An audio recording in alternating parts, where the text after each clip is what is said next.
Vous êtes sur France 24 et vous avez raison. Bienvenue dans votre journal de l'Afrique. À la une ce soir, dépouillement en cours en Guinée-Bissau après un vote dans le calme pour élire leur président et leur parlement. Aucun incident majeur a été signalé, mais les regards restent tournés vers les résultats attendus la semaine prochaine. Nous irons sur place dans cette édition. Nous irons également en Tunisie pour voir comment la résistance s'organise alors que la répression s'intensifie sur la société civile et les opposants. Reportage auprès des journalistes, familles de prisonniers en grève de la faim et autres jeunes activistes qui manifestent toujours pour leurs droits. Une déclaration finale à minima pour un G20 à bout de souffle. Focus ce soir sur le poids de l'Afrique dans le multilatéralisme. Alors que le sommet s'est tenu pour la première fois en Afrique et qu'il pourrait bien marquer un tournant, les pays africains réclament une réforme du système financier mondial. Décryptage de l'économiste Daouda Sembène, PDG d'Africatalist, et qui a travaillé sur le rapport qui a été remis au président sud-africain. Il nous en parlera. Les bureaux de vote sont désormais fermés en Guinée-Bissau. Quelques 860 000 personnes étaient appelées à choisir leur président et leurs députés ce dimanche. Le président Umaru Sissoco Embalo fait face à 11 candidats. Face à lui, notamment Fernando Dias, soutenu par le puissant parti d'opposition PAIGC, qui exclut de la course pour la première fois dans l'histoire du pays, ainsi qu'un ancien président, José Mario Vaz, un ancien premier ministre, Bassirou Dia. Comment s'est déroulée cette journée de vote? Retrouvons Sarah Sako à Bissau. Je me trouve à Kelele, en banlieue de Bissau, la capitale, dans un centre de 3 bureaux de vote installés en bordure de route sous les manguiers. Et ici, le dépouillement a eu lieu à 17h précis. C'est l'heure officielle de fermeture des bureaux. Et le décompte a lieu en ce moment même sous la supervision des membres de la Commission nationale des élections, de quelques représentants des candidats. Et vous le voyez, d'une foule de curieux venus assister à l'opération. Alors il est encore un peu tôt pour tirer un bilan global de cette journée d'élection. Ce que je peux vous dire, c'est qu'à Bissau, dans les bureaux de vote que nous avons visités, l'ambiance était calme. Les gens attendaient patiemment d'accomplir leur devoir électoral. La capitale, de manière générale, était très calme. D'abord, les commerces étaient fermés, c'est dimanche, mais surtout, la circulation automobile était interdite et on a noté une présence renforcée des forces de l'ordre. Les Bissau-Guinéens, eux, se montraient enthousiastes à faire ce choix, cette élection pour leur président, mais également leurs députés. Écoutez-les. On est content, l'élection s'est bien passée. Maintenant que tout se passe dans la sérénité et que la personne qui sera élue développe le pays. C'est notre souhait. Les gens ont voté normalement et maintenant ils sont en train de compter les voix dans la transparence. Et c'est ce qui importe pour les Bissau-Guinéens. Les résultats qui vont sortir, tout le monde doit les accepter. Personne ne peut les refuser car c'est le choix du peuple. La population a le droit de choisir.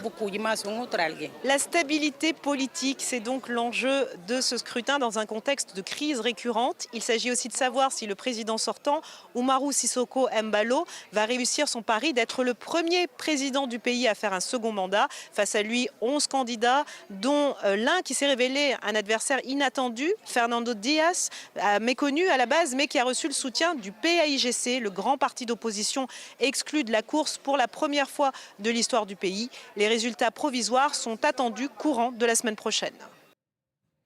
On passe à la Tunisie où la répression sur la société civile et les opposants s'intensifie selon les rapports d'Amnesty International et de Human Rights Watch. Beaucoup tentent de résister malgré tout, journalistes, familles de prisonniers en grève de la faim ou jeunes activistes qui manifestent toujours pour leurs droits. Un reportage de nos correspondants Lilia Blaise et Hamdi Tili.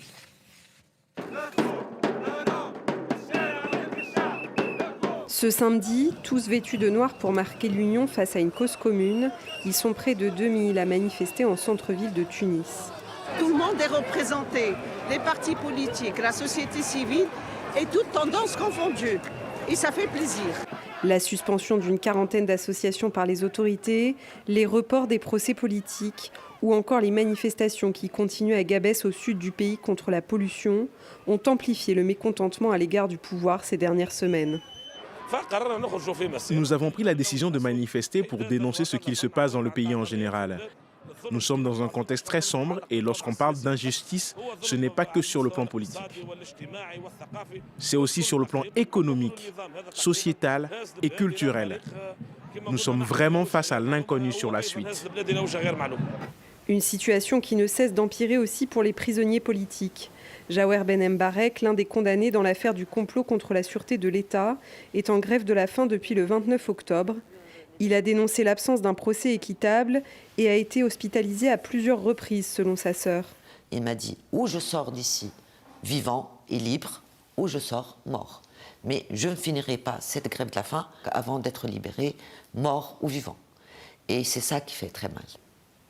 Malgré les poursuites judiciaires dont elle fait l'objet, pour avoir dénoncé les irrégularités dans le procès du complot contre la sûreté de l'État ou la situation de son frère, Dalila tient à continuer de s'exprimer. Il nous reste quelques journaux électroniques, quelques médias étrangers et puis les réseaux sociaux. C'est le seul moyen et heureusement qu'il y a ça. Des médias pour la plupart mis au pas ou limités dans leur travail. La majorité des journalistes tunisiens n'ont pas reçu de carte professionnelle pour 2025. Jeudi, une centaine de journalistes ont manifesté à l'appel de leur syndicat pour une presse libre et la liberté d'information. On passe à notre focus de ce dimanche soir, direction Johannesburg pour le sommet du G20 qui se tient pour la première fois de son histoire sur le continent africain. Vous le savez, les changements politiques et économiques qui se font sentir sur le continent alors que pendant que les États-Unis augmentent les droits de douane sur les pays africains, la Chine, elle, les supprime. Un nouvel accord commercial entre Pretoria et Pékin pourrait être une bouffée d'air pour les agriculteurs sud-africains touchés par la faim d'AGOA. Reportage de Tom Canetti et Caroline Dumais. Dans la province du Cap, on s'efforce de conquérir un nouveau marché, la Chine. L'Afrique du Sud exporte déjà pour 10 milliards d'euros, mais un nouvel accord ouvre pour la première fois les exportations de 5 variétés de fruits à noyaux. Pour les pommes et les agrumes, par exemple, nous travaillons déjà beaucoup avec la Chine. Mais pour les fruits à noyaux, nous étions jusqu'à présent surtout tournés vers le Royaume-Uni et l'Europe.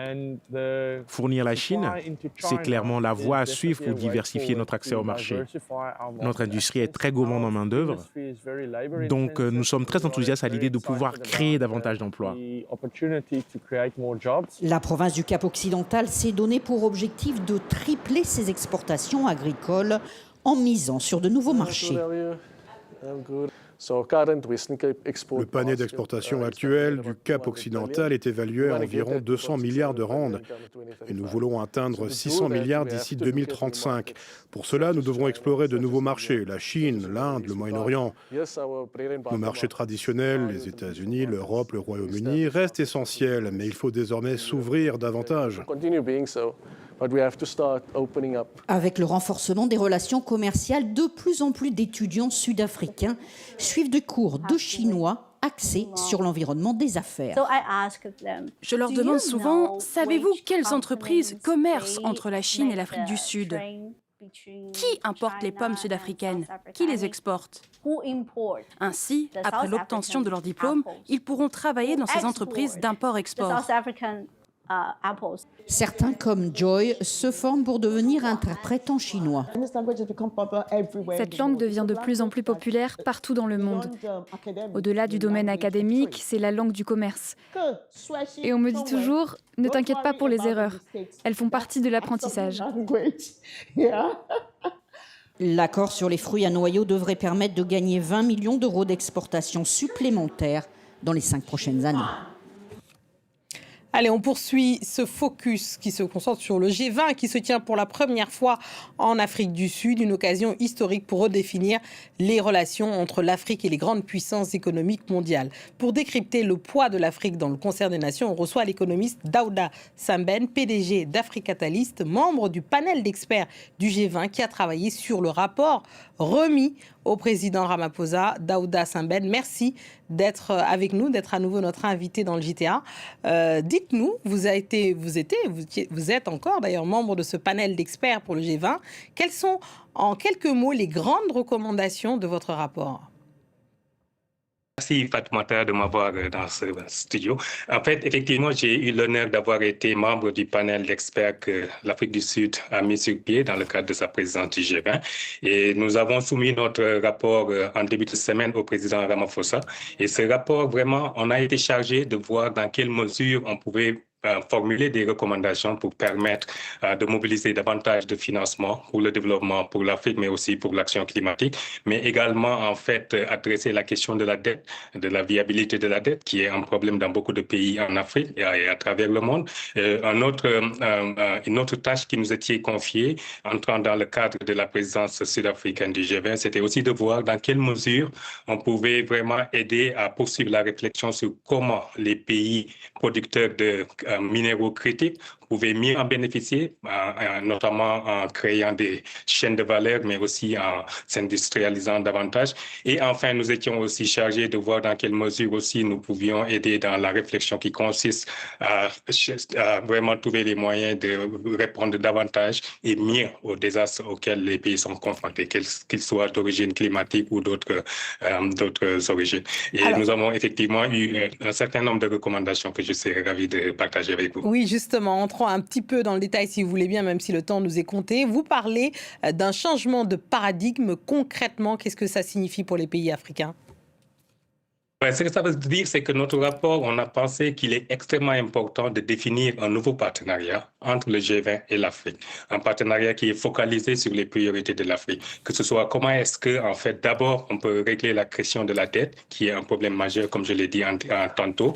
Comment est-ce que aussi on peut vraiment mobiliser davantage de financement pour répondre au choc climatique. Ça, c'est aussi, en fait, nécessaire pour avoir une transition énergétique juste et durable. Et aussi, comment est-ce qu'on pouvait faire pour que l'Afrique puisse aussi, en fait, mobiliser davantage de ressources intérieures. Bien sûr, cela dépend des pays eux-mêmes, mais il y a quand même un aspect international qui vraiment, en fait, dépend aussi de l'architecture financière internationale. Et nous avons jugé qu'il était important vraiment de la réformer pour que, en fait, elle puisse mieux profiter à l'Afrique dans ce sens, en termes de mobilisation de recettes, mais aussi en termes de mobilisation de financement pour le développement, mais surtout et aussi pour vraiment résoudre la question de la dette, la crise de la dette qui est vraiment un facteur. Oui, alors parlons de la dette. Vous dites que c'est un fardeau, on le sait d'ailleurs, pour de nombreux pays africains.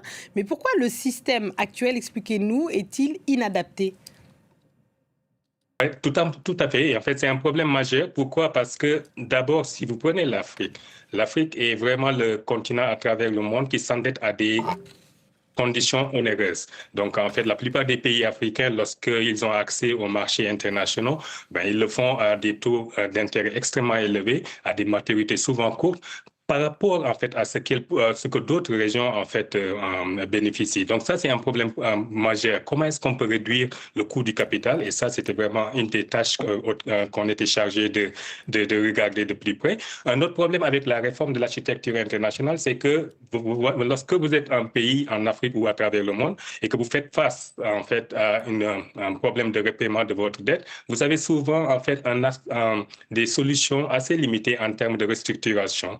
Alors que dans d'autres parties du monde, ce n'est pas un problème en fait qui se pose. Donc, comment est-ce qu'on peut aider les pays à faible revenu, mais aussi à revenus intermédiaires, à faire face à ces besoins, en fait, non seulement de liquidité, mais surtout de régler le problème de défaut. Je pense que ça aussi, c'est quelque chose qui est important de faire, mais qui nécessite une réforme de l'architecture financière internationale. Alors, dites-nous rapidement ce que c'est. Donc, dans votre rapport, vous parlez de la création d'un Borrowers Club, d'un club des emprunteurs. De quoi s'agit-il exactement ?